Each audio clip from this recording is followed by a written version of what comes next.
Nenad Jurković.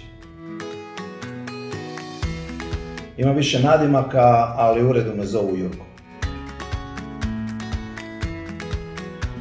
Dok mi radim od prvog dana 21 godinu.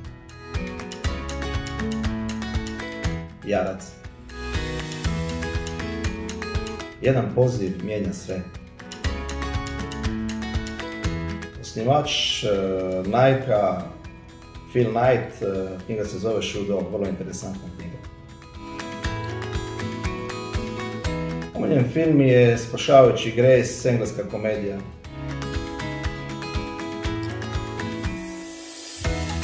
Moj kućni ljubimac je Luna, pas, dlakavi pasić. U sviranje gitare volim voziti bicikl. U svakom pogledu mi je uspjeh veselje. Ljudska bahatost.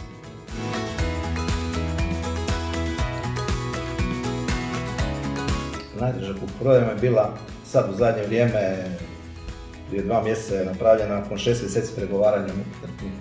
Došli smo do rezultata, sva skoro odustajanja, ali evo, sretno završilo i to mi je bilo jako drago.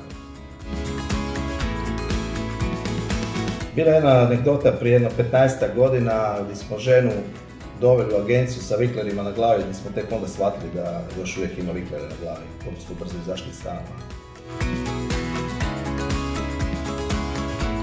Svim svojim budućim klijentima preporučam samo ležerno, bez stresa u kupoprodaje. Naš moto je zadovoljiti klijenta u svakom pogledu, da bude siguran i da svi zajedno izađemo sretni iz posla.